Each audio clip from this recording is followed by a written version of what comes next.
Good evening, I'm Prasad and this is KiniNews. The battle between Najib Abdul Razak and the Inland Revenue Board to recover a tax bill, now with over 1.6 billion ringgit, continues, and it doesn't look too good for Najib. The Inland Revenue Board, or IRB, can proceed with its ongoing bankruptcy proceedings against the former Prime Minister Najib Abdul Razak. This comes after Najib failed to get a stay on a court ruling related to the government's 1.69 billion ringgit tax suit against him. The High Court in Kuala Lumpur this afternoon dismissed Najib's application to stay its summary judgment ruling in the IRB's tax suit against the former UMNO president.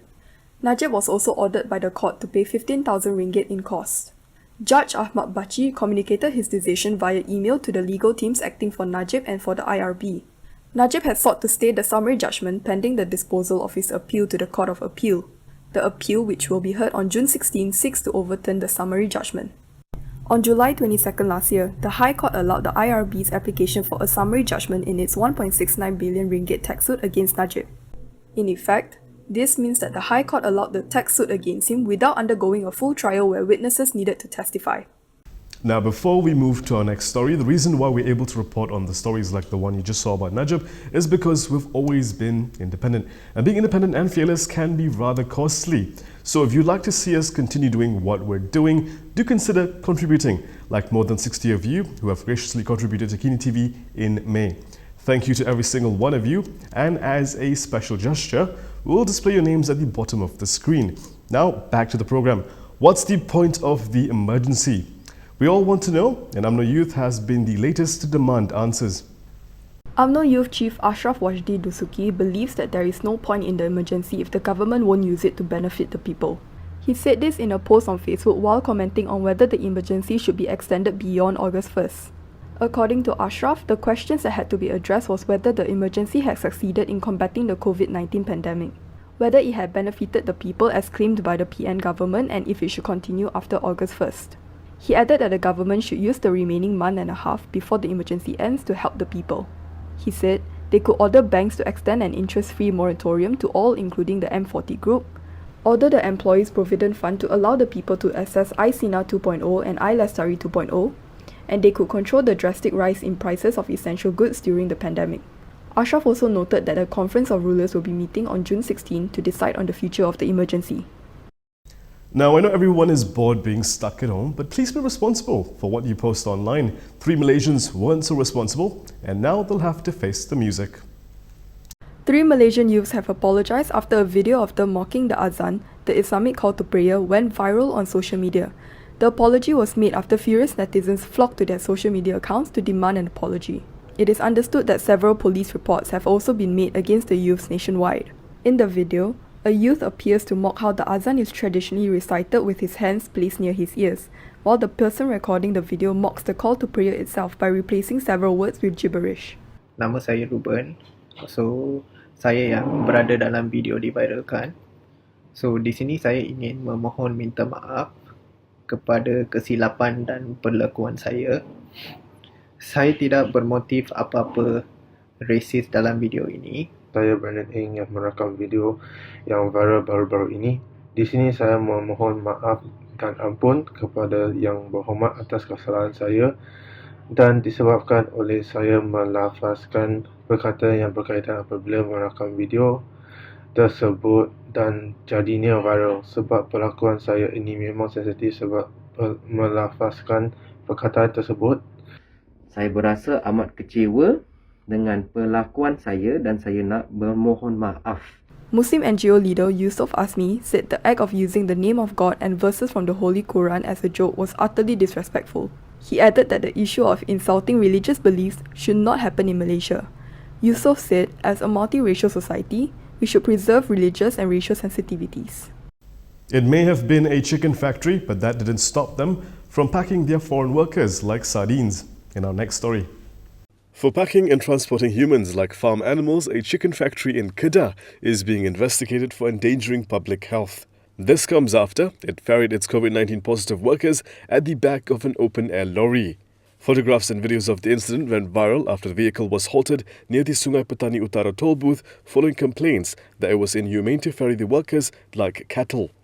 Acting on complaints on social media, the police intercepted the lorry, which was ferrying the last 48 workers from the Kuala Muda District Health Department to their dormitory in Bedong Kedah. Kuala Muda District Police Chief Najib Abdul Razak said investigation found that the 48 on the lorry who were COVID-19 positive were wearing pink bracelets. The lorry had ferried 135 workers in 3 trips to the Kuala Muda District Health Department to be given pink bracelets for their quarantine process. Azli said the lorry driver was fined under Section 23(2) of the Road Transport Act for misusing the lorry for other than its intended purpose. He said an investigation paper has also been initiated against the employer under Section 269 of the Penal Code and Section 22(b) of the Prevention and Control of Infectious Diseases Act. Section 269 of the Penal Code concerns negligent acts that are likely to spread infections of any disease that is dangerous to life. It carries a punishment of up to 6 months imprisonment or a fine or both. What is the function of the Special Independent Emergency Committee? Do they have any power at all? This is what Lim Kit Siang wants Prime Minister Muhyiddin Yassin to address. DAP veteran leader Lim Kit Siang has called on the 19-member Special Independent Emergency Committee to seek a meeting with Prime Minister Muhyiddin Yassin. This is so they can get an assurance from him that it is the committee and not the cabinet or designated minister who will advise the Yang di-Pertuan Agong on whether to extend the emergency on August 1st. In a statement today, he said the contradictory statements on the issue by de facto Law Minister Taqiyuddin Hassan amounted to a backtrack, and Muhyiddin needed to step in to clear up the matter. He added that this will also ensure that the issue will not be the crown of all COVID-19 SOP flip-flops, U-turns and double standards by the Perikatan National Government. He said, if Muhyiddin is not prepared to give the assurance that it is the committee's advice which will have the final say on the issue, then it might as well be disbanded. His statement came after Taqiyuddin claimed yesterday that portions of his press statement on the role of the cabinet in matters related to the emergency law had been taken out of context. Taqiyuddin had insisted that the government has never interfered in the committee's one job, which is to advise the Yang di-Pertuan Agong on when the emergency should end. Previously, he had said it was the cabinet's responsibility to advise the Agong on whether or not the emergency should be extended beyond its initial August deadline. He said this in response to a report quoting Health Ministry Director General Dr. Nur Hisham Abdullah as saying that only the Agong had the discretion to extend the emergency.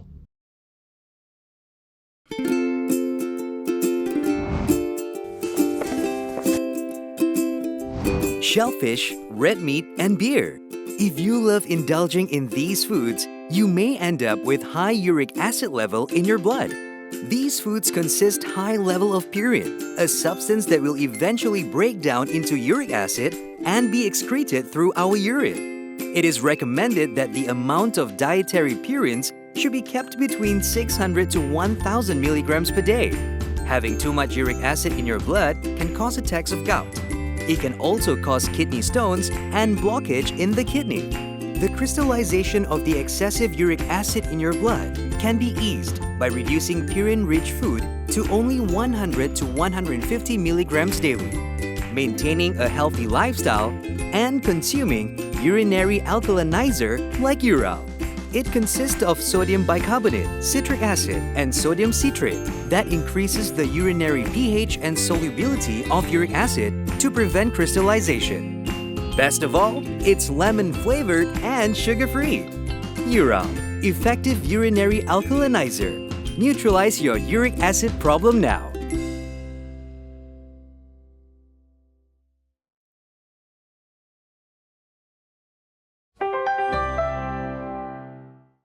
When UMNO quits Perikatan Nasional, one PKR MP believes this could give Harapan a chance to work with the dominant BN party. A PKR MP believes that a tie-up between Harapan and UMNO should be considered in the near future. PKR's Kampar MP Abdullah Sani Abdul Hamid told Malaysia Kini that when Parliament reconvenes, the next step is to seek legitimacy and negotiations between Harapan and UMNO would be required then. He added that this was something to consider if and when UMNO quits the ruling Perikatan Nasional Coalition. According to Abdullah, the two parties could either be part of the same government or work out a confidence and supply agreement like in Perak. He said, what is happening in Perak is what is meant as a new alignment and he appreciates if UMNO and DAP could work together. He added that other opposition parties could also be part of the arrangement and stressed that in politics there are no permanent enemies and friends. Abdullah said, This was his personal view and stressed that he was aligned with PKR President Anwar Ibrahim. Previously, PKR Secretary General Saifuddin Nasution Ismail had said that Harapan could work with all parties including UMNO if they accepted the reform agenda under a Big Tent agreement. Meanwhile, in a report in Mingguan, Malaysia yesterday, DAP Secretary General Lim Guan Eng was quoted as saying that the opposition's Big Tent approach was intended to unite the opposition rather than about cooperation with UMNO in the next general election. And that is all from me today. For more stories, you can go to KiniTV.com. You can also follow us on Instagram, Twitter, YouTube, and Facebook for the latest news updates. If you'd like to support independent media, do consider subscribing to MalaysiaKini.com. I'm Prasad. Thank you for watching.